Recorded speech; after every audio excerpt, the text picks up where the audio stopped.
मेरा नाम रोशनी है और मैं एक जवान बेटी की माँ हूँ। जैसे जैसे मेरी बेटी जवान हो रही थी, वो हमेशा ही अपने कमरे में बंद रहकर पढ़ाई करती रहती थी और मैं अपनी बेटी की इस बात से बहुत खुश थी कि मेरी बेटी पढ़ाई में बहुत इंटेलिजेंट थी। वो हमेशा से ही अच्छे मार्क्स लाती थी। मेरे पति इस दुनिया से जा चुके थे। एक रात मैंने सपने में अपने पति को देखा। वो मुझसे कहने लगे कि 2-3 दिन तुम बेटी के कमरे में छुप जाना और रात भर देखना वो अपने कमरे में क्या करती है। मैंने ऐसा ही किया, लेकिन जो मेरी आंखों के सामने आया उसे देखकर मेरे पैरों तले से ज़मीन निकल गई थी। मैं अपने मरे हुए पति की बात को टाल नहीं सकती थी, लेकिन मेरी हैरानगी की हद जब हुई जब रात के 2:30 बजे मैं अपनी बेटी के कमरे में अलमारी के पीछे छुप गई थी। मेरी बेटी ने जो किया उसे देखकर तो मेरे होश ही उड़ गए थे। मैं 28 साल की थी जब मैं विधवा हो गई थी और मेरी शादी 21 साल की उम्र में ही हो गई थी। मैं अपने पति से बहुत प्यार किया करती थी, इसलिए मैंने कभी दूसरी शादी नहीं की और सारी जिंदगी अपने पति के नाम से ही जिंदगी गुजारने का फैसला कर लिया था। मैं एक 7 साल की बच्ची की माँ थी जिसकी परवरिश मैंने खूब दिल लगाकर और प्यार से की थी कि जब मरने के बाद मैं अपने पति को मुंह दिखाऊं तो उनके सामने गर्व से ये कह सकूं कि मैं आपकी बेटी की परवरिश बहुत अच्छे तरीके से कर आई हूँ। भगवान की कृपा है कि मेरी बेटी अब 20 साल की हो चुकी है और अब आसपास के लोग मुझसे कहते हैं कि संतान एक होनी चाहिए पर अच्छी होनी चाहिए, जैसे कि तुम्हारी बेटी है। लोग मेरी बेटी की बहुत तारीफ किया करते थे और साथ ही साथ मेरी परवरिश की भी। ये बातें सुनकर मेरा सर गर्व से ऊंचा हो जाता है। मेरी बेटी डिम्पी सच में बहुत ही अच्छी और इंटेलिजेंट लड़की है। वो सारा दिन पढ़ाई करने में ही बिजी रहती है और सारी रात भी वो पढ़ाई करती रहती है। वो जब इतनी ज़्यादा पढ़ाई करती है तो मेरे दिल में उसके लिए प्यार पैदा हो जाता है। फिर मुझे उस राज का ख्याल आता है जो मैंने अपनी बेटी से छुपा रखा है। मुझे डर है कि कहीं इस वजह से मेरी और मेरी बेटी के रिश्ते के बीच कोई दरार पैदा ना हो जाए, लेकिन मैं क्या करूं? मैं चाहकर भी अभी उसे ये राज नहीं बता सकती थी, इसीलिए दिल की बात दिल में ही रखकर बैठी हुई हूँ। मैं चाहती हूँ कि मेरी बेटी की शादी जल्द से जल्द हो जाए। मैं अपनी बेटी की शादी इंटर की पढ़ाई पूरा होने तक कर देना चाहती हूँ ताकि वो इस राज तक न पहुँच जाए जो मैंने उसे छुपाया हुआ है। लेकिन मेरी बेटी अभी आगे और पढ़ना चाहती है। जब भी मैं डिम्पी से शादी की बात करती हूँ तो फौरन ही वो शादी से इनकार कर देती है कि अभी उसे और पढ़ाई करनी है और वो पढ़ लिख कर किसी काबिल बनना चाहती है। एक दिन मैं शाम का खाना बना रही थी, तब मेरे पति के एक पुराने दोस्त का फ़ोन आया था। वो हमें अपनी बेटी की शादी का इनविटेशन दे रहे थे और कह रहे थे कि जल्द से जल्द आप हमारे घर अपनी बेटी को लेकर आ जाना। हमारा उनसे मिलना जुलना बहुत अच्छा था क्योंकि मेरे पति के दोस्त की पत्नी मेरी बहुत अच्छी फ्रेंड थी। हम दोनों एक साथ ही कॉलेज में पढ़ा करते थे। उन्होंने कहा कि मेरी इकलौती बेटी संजना की शादी है, इसलिए हम आपको 1 महीना पहले ही अपने घर बुलाना चाह रहे हैं। मैं इस बात से बहुत खुश हो गई थी। मैं कहने लगी, संजय भाई साहब, आप फिक्र मत करो, मैं बहुत जल्द आपके घर पर आ जाऊंगी, क्योंकि संजना मेरे पति के दोस्त की बेटी होने के साथ साथ मेरी दोस्त की भी बेटी थी। दरअसल मेरा शुरू से ही इरादा था कि संजय भाई साहब मेरी डिम्पी की शादी अपने छोटे बेटे के साथ कर देते, क्योंकि वो मेरी बेटी की उम्र का ही था और उसकी जॉब भी बहुत अच्छी लगी हुई थी और मैं शुरू से ही संजय भाई साहब के छोटे बेटे को पसंद करती थी। वो देखने में भी अच्छा था। उसकी और डिम्पी की जोड़ी एक साथ बहुत अच्छी लगेगी। संजय भाई साहब के 2 ही बच्चे थे। बेटी की शादी तो अब हो रही थी, उसके बाद बेटा था। मेरी बेटी उस घर में बहुत खुश रहती। मैंने जल्दी से खाना बनाया और उठकर डिम्पी के कमरे की तरफ जाने लगी। मैंने जैसे ही कमरे का दरवाज़ा खोलने के लिए हाथ बढ़ाया तो ये देखकर मैं हैरान रह गई थी कि डिम्पी ने तो अपना कमरा अंदर से लॉक किया हुआ था। मैंने ज़ोर से दरवाज़ा खटखटाया तो कुछ देर के इंतज़ार के बाद दरवाज़ा खुल गया था। मेरी बेटी को पसीना आ रहा था और वो बहुत घबराई हुई लग रही थी। मैं कहने लगी, क्या बात है डिम्पी, तुमने दरवाज़ा अंदर से क्यों बंद किया हुआ था और इतनी देर से क्यों खोला है? वो कहने लगी, माँ, मैं बाथरूम में नहा रही थी। मैंने कहा, अच्छा छोड़ो ये सब, इधर आओ और मेरे पास आकर बैठ जाओ। मैं अपनी बेटी का हाथ अपने हाथों में पकड़कर उसे अपने साथ सोफे पर लेकर बैठ गई। मैं कहने लगी, तुम्हें पता है बेटा, तुम्हारे फेवरेट संजय अंकल का फ़ोन आया था। वो हमें संजना की शादी के लिए बुला रहे हैं। तुम अपनी पैकिंग शुरू कर देना, 2 दिन के बाद ही यहाँ से निकल जाएंगे। ये सुनकर डिम्पी के चेहरे का रंग उड़ गया था। वो कहने लगी, माँ मैं नहीं जा सकूंगी।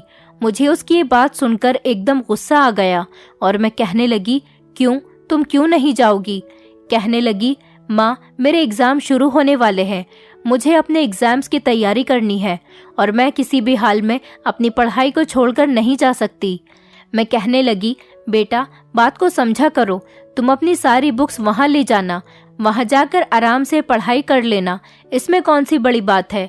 मगर शादी पर जाना बहुत ज़रूरी है क्योंकि मैंने तुम्हारे लिए संजना के भाई पराग को पसंद कर लिया है। तुम दोनों एक दूसरे से मिलोगे तो ही बात आगे बढ़ेगी। वो खाली आंखों से मुझे देखकर कहने लगी, माँ मैं शादी के काबिल नहीं रही हूँ। मुझे डिम्पी की ये बात बहुत बुरी लगी थी। मैं गुस्से में होकर कहने लगी, क्या मतलब है तुम्हारा? वो घबरा गई और कहने लगी, माँ मैंने आपसे कितनी बार कहा है, मैं पढ़ लिख कर कुछ बनना चाहती हूँ। मैं उसकी ये बात सुनकर बस उसको घूरती रह गई थी।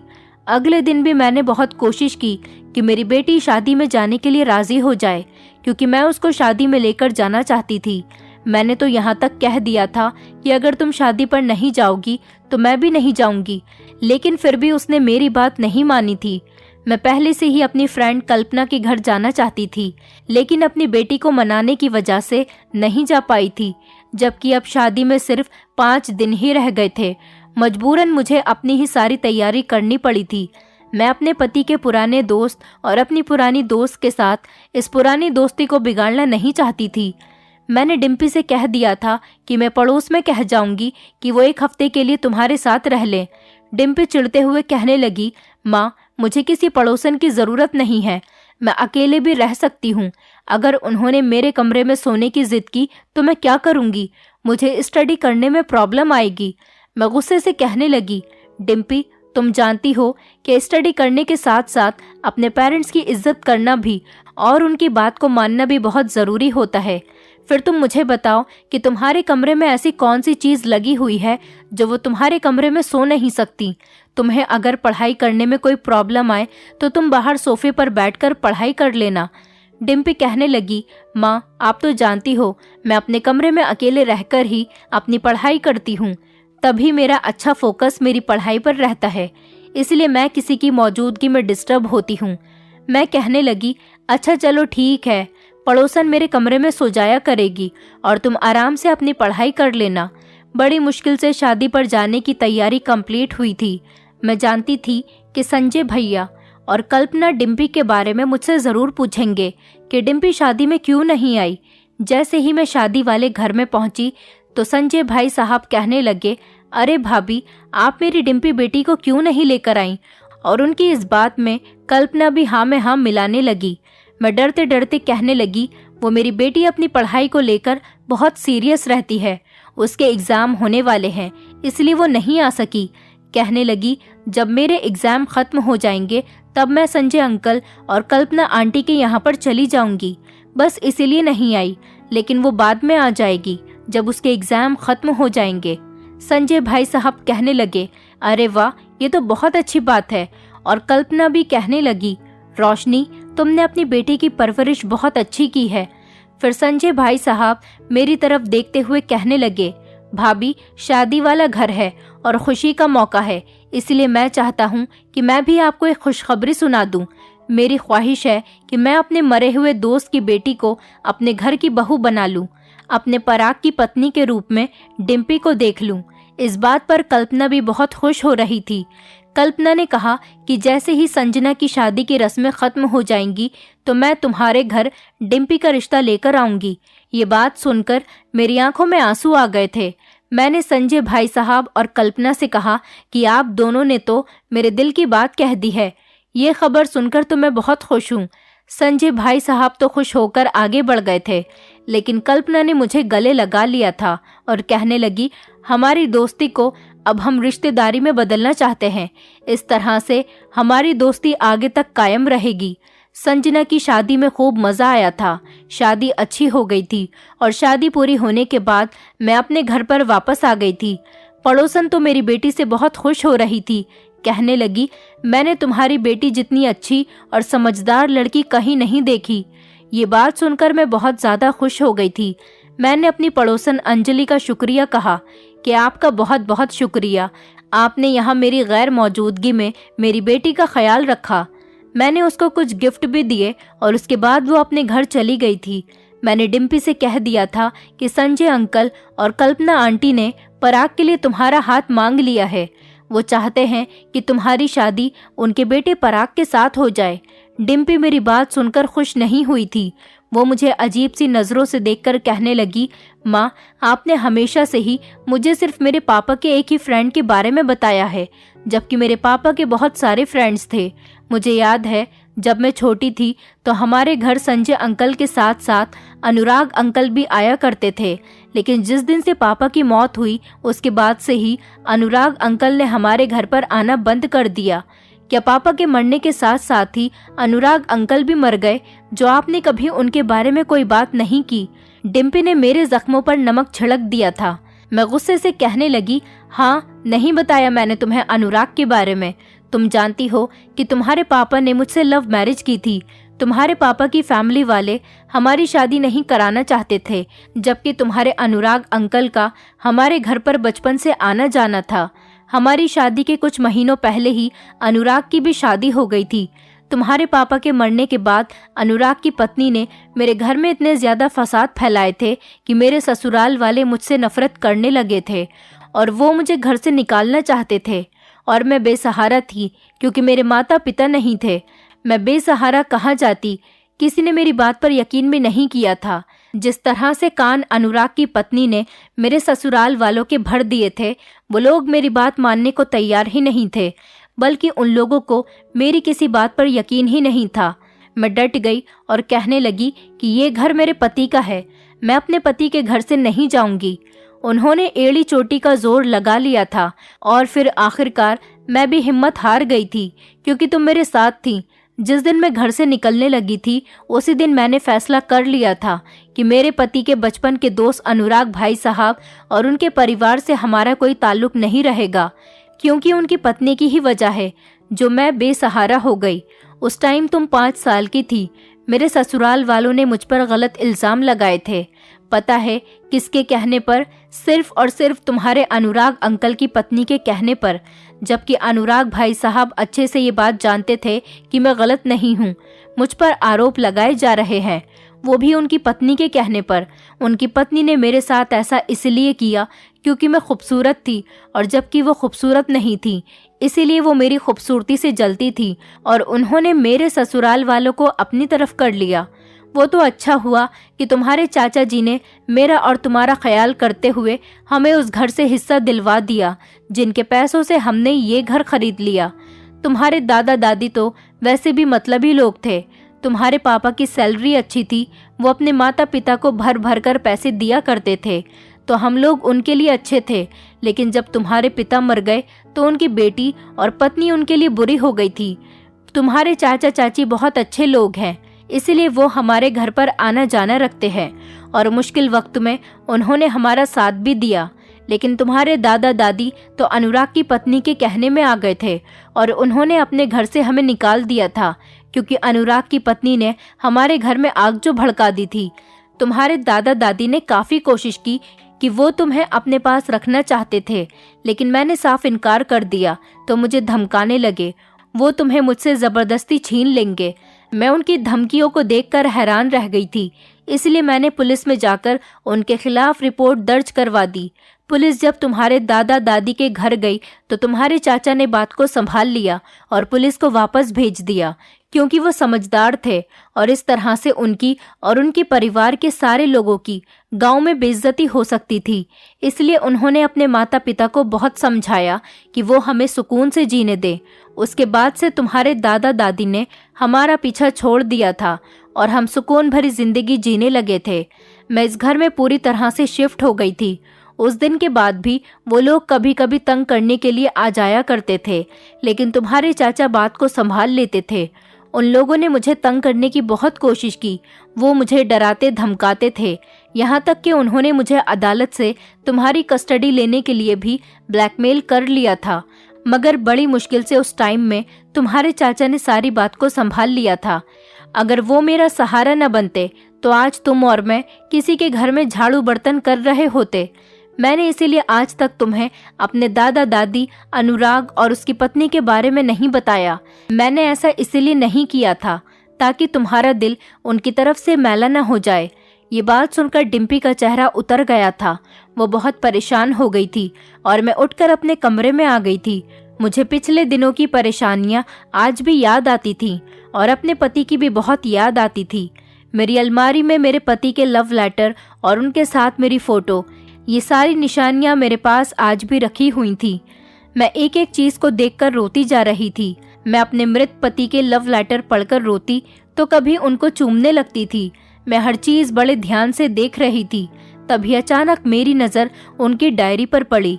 इनमें से एक डायरी गायब थी जो मेरे पति की थी और मेरे पति को डायरी लिखने का बड़ा शौक था। वो रेड कवर वाली डायरी न जाने कहाँ चली गई थी। मैं अंदर ही अंदर बहुत डर रही थी और मैंने सारी अलमारी में उस डायरी को ढूंढ लिया था, यहाँ तक कि अपने कमरे की पूरी तलाशी ले ली थी, लेकिन वो डायरी मुझे कहीं नजर नहीं आ रही थी। फिर मेरे दिल में ख्याल आया कि कहीं वो डायरी डिम्पी के हाथ तो नहीं लग गई, क्योंकि उस डायरी में डिम्पी की जिंदगी का सबसे बड़ा राज लिखा हुआ था। मेरी बेटी कॉलेज भी जाती थी और वहां से आकर भी वो सारा दिन पढ़ाई किया करती थी। मेरी हर बात को मानती थी, मगर पिछले 1 महीने से मेरी बेटी बहुत परेशान लग रही थी और बहुत ही अजीबोगरीब हरकत करने लगी थी। उसने सब कुछ छोड़ दिया था, बस हमेशा चिड़चिड़ी रहने लगी थी। वो मेरी बात भी नहीं मानती थी। मैं उसकी वजह से बहुत परेशान रहने लगी थी। इसलिए मैंने सोचा किसी टाइम मैं उसके कमरे की तलाशी लूंगी। मैं ये सारी बातें रात भर सोचती रही थी। इसी तरह से सोचते सोचते सो भी गई थी। मैं बहुत गहरी नींद में सो रही थी जब मुझे सपने में मेरे पति मिलने आए थे। वो कहने लगे, रोशनी, तुम 2-3 दिन मेरी बेटी के कमरे में छुपकर उसे देखना कि वो क्या करती है। जब मेरी आंख खुली तो मुझे बड़ी हैरानी हुई कि आखिर ये कैसा सपना था।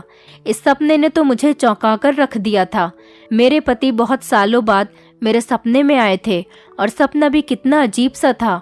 मुझे एकदम सही फिक्र होने लगी थी कि कहीं मेरी बेटी किसी मुसीबत में तो नहीं। इसीलिए मैं जल्दी से उठकर अपनी बेटी के कमरे की तरफ जाने लगी थी। दरवाज़ा खोलने के लिए जैसे ही मैंने हाथ आगे बढ़ाया तो ये देखकर मैं हैरान रह गई थी कि रात के इस टाइम पर मेरी बेटी का कमरा अंदर से लॉक था। न जाने वो इस तरह की अजीब हरकतें क्यों करने लगी थी। इससे पहले तो कभी उसने कमरे को लॉक नहीं लगाया था। सुबह हुई तो मैं डिम्पी से कहने लगी, तुमने रात में अपने कमरे के दरवाजे को लॉक क्यों किया था? मेरी बात सुनकर वो मुझसे घबराते हुए कहने लगी, माँ, आप क्या रात भर मेरी जासूसी करती रहती हो? मैंने बात को मजाक में टालने की कोशिश की, इसलिए मैं हंसकर कहने लगी, नहीं बेटी, वो तो बस रात को मुझे डर लग रहा था, इसलिए मैं तुम्हारे पास आ गई थी। वो कहने लगी, मुझे पता नहीं कि आपको रात में डर लग रहा था या नहीं, मगर अब मुझे आपसे बहुत डर लगने लगा है। मैं हंस दी थी, लेकिन जो मेरी बेटी का बिहेवियर था और मेरे पति का सपना, ये सब मुझे बहुत परेशान कर रहा था। मैंने फैसला कर लिया था कि मैं अपने मरे हुए पति की बात को नहीं टाल सकती। उसी रात मैं अपनी बेटी के कमरे में जाकर उसकी अलमारी के पीछे छुप गई थी। मेरी बेटी जैसे ही कमरे में आई तो वो अपनी बुक्स खोलकर पढ़ाई करने के लिए बैठ गई थी।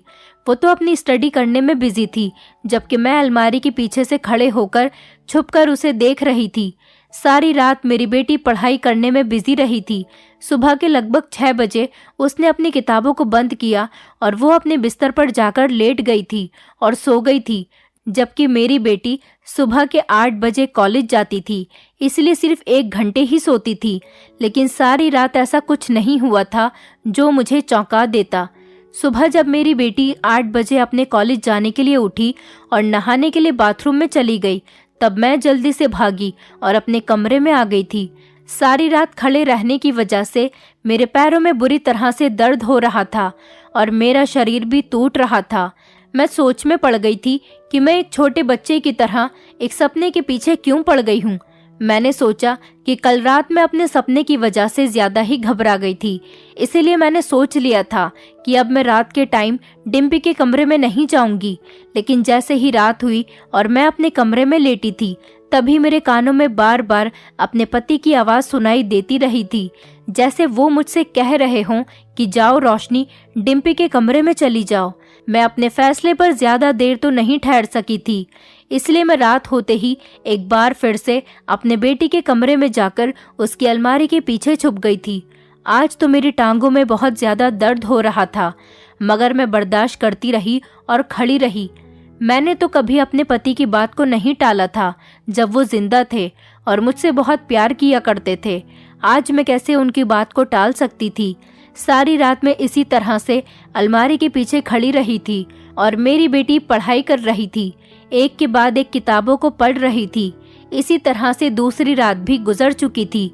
मैं सुबह फिर अपने कमरे में आकर सोचने लगी कि शायद ये सपना मुझे इसलिए आया हो कि मैं रोज अपने पति की यादों में खोई रहती हूँ और उनकी फोटो को बार बार देखती हूँ, इसीलिए मेरे पति की यादें मेरे दिमाग पर सवार हो गईं। शायद इस सपने की कोई हकीकत ही न हो। मैंने सोच लिया था कि अब मैं इस सपने की वजह से अपनी बेटी पर शक नहीं करूंगी। मैंने थोड़ा सा आराम किया और उठकर नाश्ता बनाने के लिए किचन में चली गई थी। नाश्ता बनाकर मैंने सोचा चलो डिम्पी के लिए भी नाश्ता बना देती हूँ। मैं जैसे ही उसके कमरे में उसे नाश्ता देने के लिए गई, मैं अपनी बेटी के कमरे के दरवाजे तक ही पहुंची थी, तभी उसके कमरे से आती हुई आवाज़ मेरे कानों में पड़ी थी। वो रो रही थी और मैं घबरा गई कि ना जाने मेरी बेटी को क्या हो गया और वो इस तरह से क्यों रो रही है। वो रोते हुए कहने लगी, मुझे आज तुम्हारी बहुत याद आई, जल्दी से तुम मेरे पास आ जाओ, मैं तुम्हारे बिना नहीं रह सकती। ये बात सुनकर तो मैं दंग रह गई थी।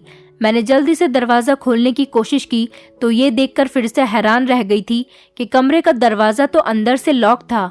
मैंने दरवाजे को ज़ोर ज़ोर से बजाना शुरू कर दिया। कुछ ही देर के बाद डिम्पी ने दरवाज़ा खोल दिया था। वो कहने लगी, माँ आपको क्या हो गया? आप इस तरह से मेरे कमरे का दरवाज़ा क्यों पीट रही हो?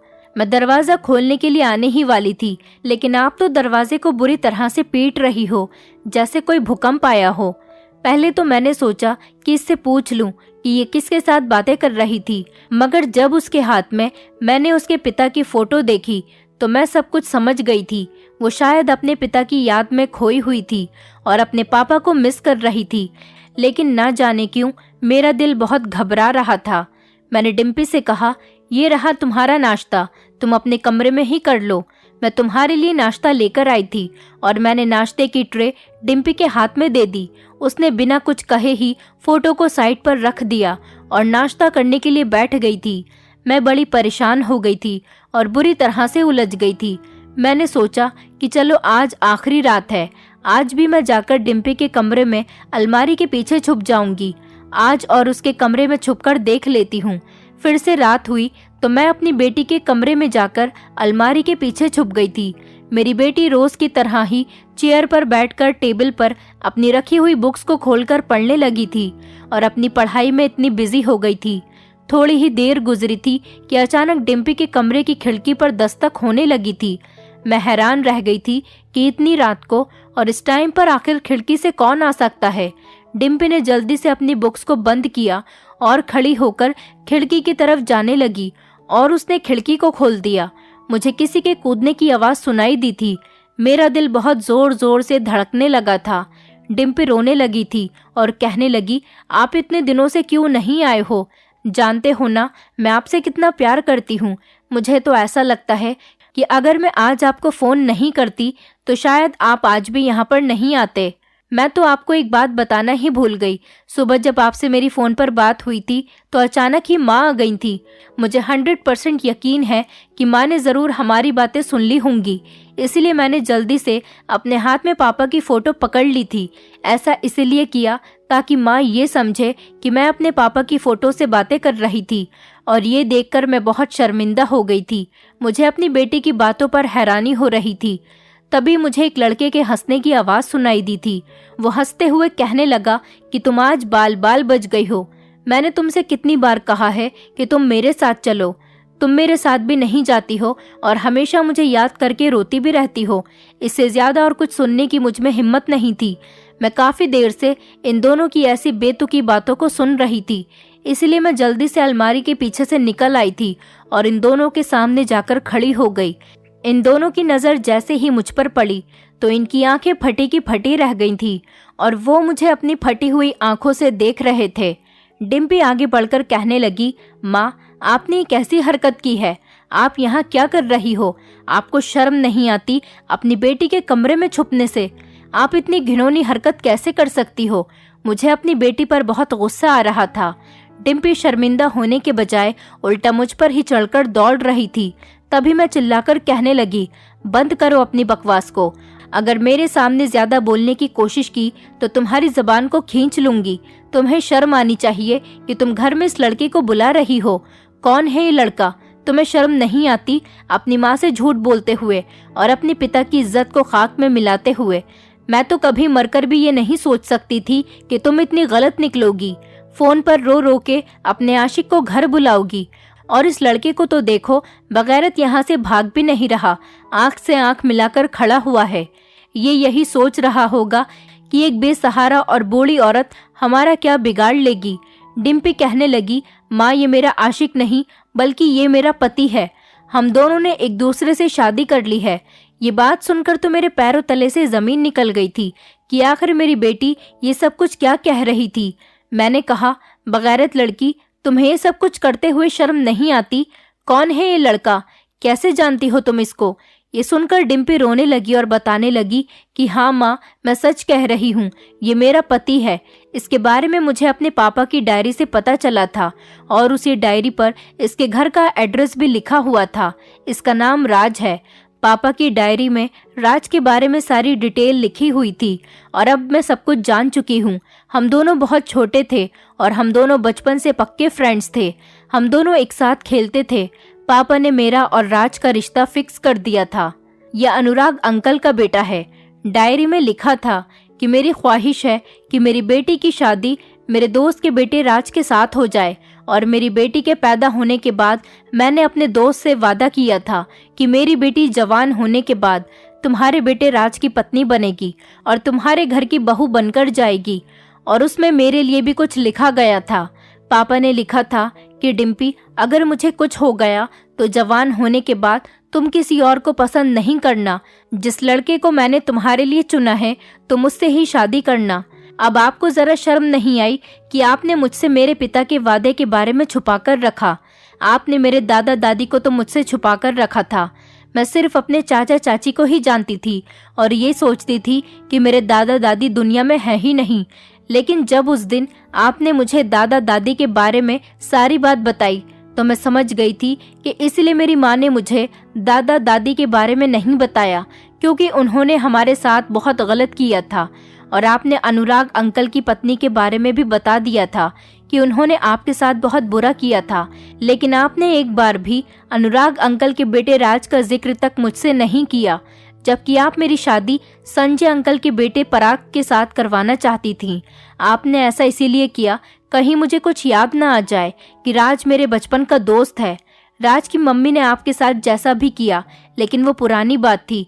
मेरे पापा तो मेरा रिश्ता राज के साथ पक्का करके गए थे और उसके पिता से वादा कर गए थे, इसलिए मैं अपने पिता के किए हुए वादे को नहीं तोड़ सकती थी।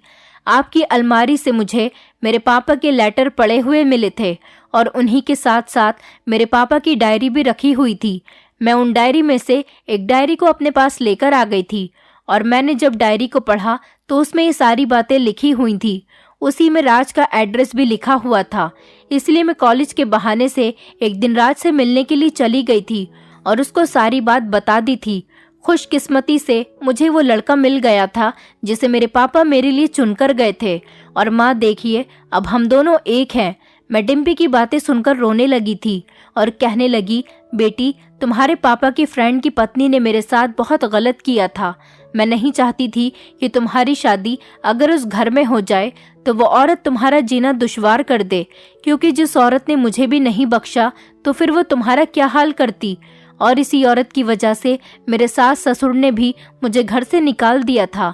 मुझे डर था कि अगर अपने पति के इस वादे की लाज रखते हुए तुम्हारी शादी राज से करवा दी तो राज की माँ सारी जिंदगी तुम्हें ताने देगी और परेशान करेगी और कभी तुम्हें सुखी नहीं जीने देगी। और अगर मेरी बेटी अपनी जिंदगी में खुश नहीं रहती तो मैं जीते जी मर जाती। मुझे पता था कि जिस औरत ने मुझे मेरे ससुराल में नहीं टिकने दिया, वो औरत अपने घर में उसी की बेटी के साथ क्या रिएक्शन करेगी। मेरी बातें सुनकर डिम्पी रोने लगी थी।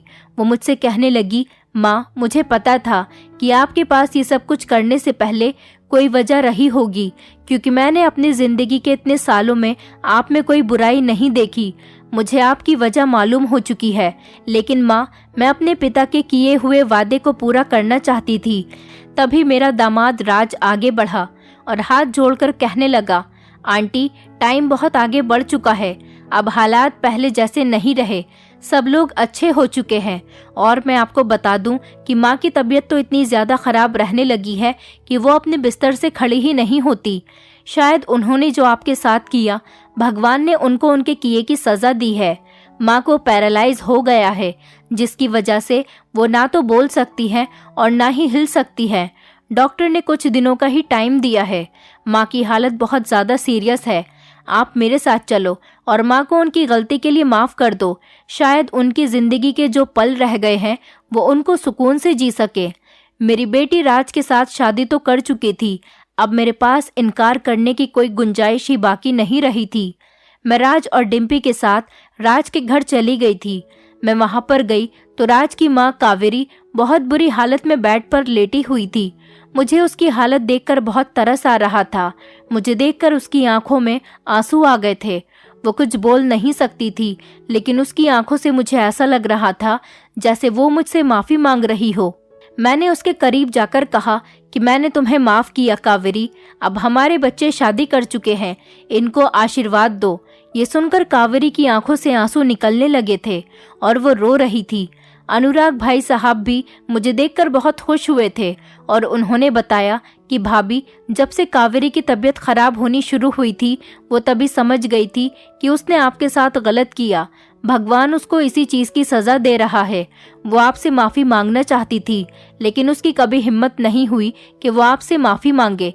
इसलिए उसने कहा कि जब मैं ठीक हो जाऊंगी तो मैं खुद रोशनी के घर जाकर उससे माफ़ी मांगूंगी। लेकिन इसकी हालत तो ठीक होने के बजाय दिन ब दिन खराब होती चली गई थी और वो आपसे माफ़ी नहीं मांग सकी। जब एक दिन हमारे घर डिम्पी आई और उसने सब कुछ बताया तो मैंने खुद इन दोनों बच्चों की शादी करवा दी। हमने आपको इसीलिए नहीं बताया क्योंकि हमें पता था कि आप कभी भी इन बच्चों की शादी के लिए तैयार नहीं होगी, क्योंकि आपके साथ बहुत बुरा किया गया था और मैं अपने दोस्त के वादे को भी पूरा करना चाहता था। अनुराग भाई साहब मेरे सामने हाथ जोड़कर खड़े हो गए और कहने लगे, भाभी, मैं अपनी पत्नी की तरफ से आपसे माफ़ी मांगता हूँ। मेरी पत्नी को माफ़ कर दो और साथ साथ मेरे बच्चों को भी, जिन्होंने आपसे छुपकर शादी की। मेरी बेटी खुश थी, यही मेरे लिए बहुत था। मैंने अनुराग भाई साहब से कहा, अब जो हुआ सो हुआ, आपको शर्मिंदा होने की कोई ज़रूरत नहीं। मैंने कावेरी को माफ़ कर दिया। ये कहकर मैं अपने घर आ गई थी, लेकिन अगले दिन जो खबर आई थी उसने मेरे पैरों तले से ज़मीन निकाल दी थी। डिम्पी ने बताया कि कावेरी की मौत हो गई। कावेरी की मौत पर मुझे बहुत अफसोस हुआ था। अब मेरी बेटी अपने ससुराल में रह रही है और बहुत खुश है।